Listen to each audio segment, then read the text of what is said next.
Injustice trickling down to the 2022 Qatar World Cup. Mount Rushmore. Mount Rushmore is a famous monument of influential historical white figures. On the surface, this is such a positive way to show recognition. Digging deeper, we find that it was built on sacred Native American ground without recognition of what was sacrificed, whether willingly or unwillingly. This is synonymous to this issue and many others we see today, which is why I chose the topic, the Qatar World Cup being built on migratory slave labor. The Qatar World Cup seems to be fun and exciting for soccer fans, yet many deaths came with it. This is something that stood out to me due to the plethora of possible problems that this issue could invite. Before this assignment, I had never heard about this, which led to my concern. The lack of outrage I've seen enables more instances of this happening around the globe. Another concern would be how major events profit off of misfortunes, as this is a commonly recurring theme seen everywhere around the world. Within the subject, many people are involved. The migrants, those who consume things made from migrant labor, and the families of those pursuing these jobs. Overall, this vital matter brings to mind some solutions, making immigration policies less rigid and directing resources to institutions that focus on promoting stability and economic opportunities in the countries that need it. It is nearly impossible to come to a solution for something you know very little about. With this being said, upon further research, under CNN, the Qatar World Cup was the first World Cup to be held in the Middle East. With this being said, anticipation built and thousands of Nepalese, who make up the single largest group of laborers in Qatar, faced exploitation and abuses that amount to modern-day slavery, as defined by the International Labor Organization.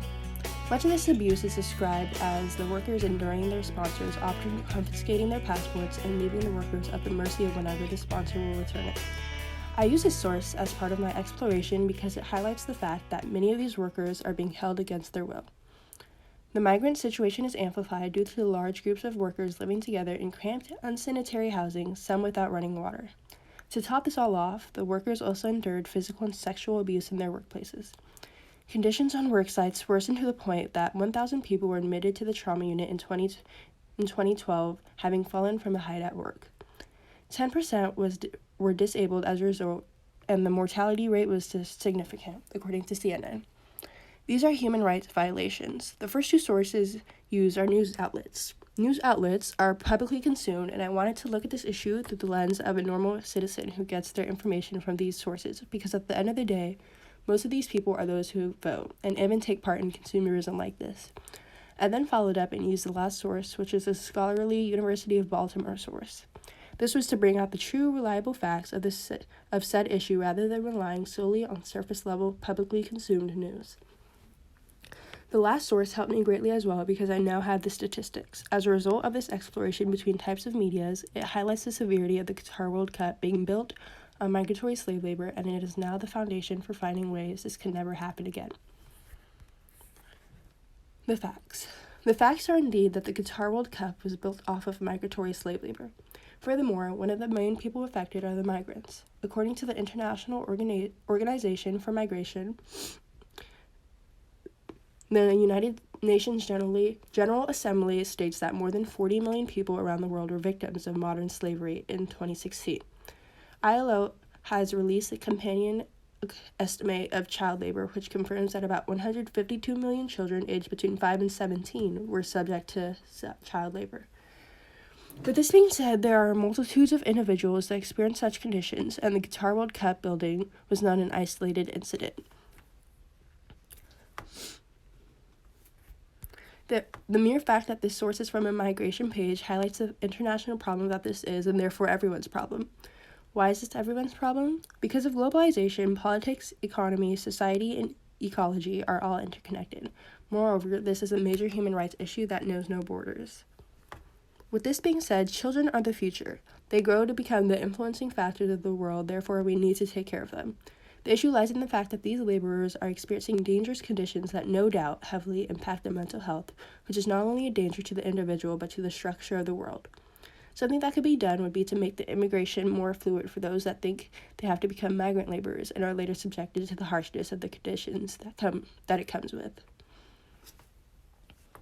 Using the previous sources, I have come to the conclusion that there are two major points of view. One of them is the fact that many laborers know the risks, yet feel like they need to go ahead with such migratory labor jobs in order to provide adequately for their family. Another viewpoint I see is that the whole thing should be abolished. This would be ideal if every single country was equal when it came to their political, social, economic, and ecological conditions, but that's not the case with that's not the case with much of the global South. This part of the world is labeled as developing because of historical events, so as a result, some feel like this is their only option or have been forced into this option because of power struggles. Common ground needs to be achieved.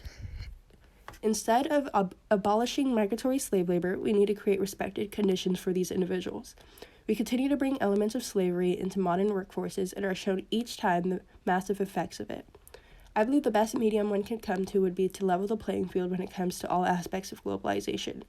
We need to place an emphasis on standardization and make every effort to ensure that it does not lead to obsolescence, but to inclusion. This would lead to equal opportunities around the world, and I believe the best way to enforce this is to maximize efforts when it comes to economic turmoil and environmental disasters in struggling countries. The lives lost for the Qatar World Cup is something that should not happen again. When looking back at my solutions for migratory slave labor that enabled the migrant labor deaths in regards to the World Cup, it seems like it could only be achieved with time and awareness. As a daughter of immigrants who were luckily able to find stable jobs in America, it hits home to see people in situations I could have been in. Therefore, I favor the solutions listed. It would be a lot of work, but I do believe that there are solid solutions to this issue that we can implement before we let it lead to unstable futures for the world. While I find myself slowly becoming well-rounded in this issue, I do have many questions left. Like, why are there no laws that could have prevented this abuse and loss of lives? There are so many whys, which is why I would like to further my inquiries and find information that focuses on law in comparison to the sources I found that are mainly recollections of the event and information on slave labor. I noticed this is a very emotion-evoking topic, therefore there was much more outrage and baseline facts in the media instead of law information in regards to this. This slowed my exploration, and as a result, I would like to continue to search for as many methods of information as possible. Ideally, I would like to have a verbal conversation with someone who knows this type of law to continue to broaden my knowledge on events like these.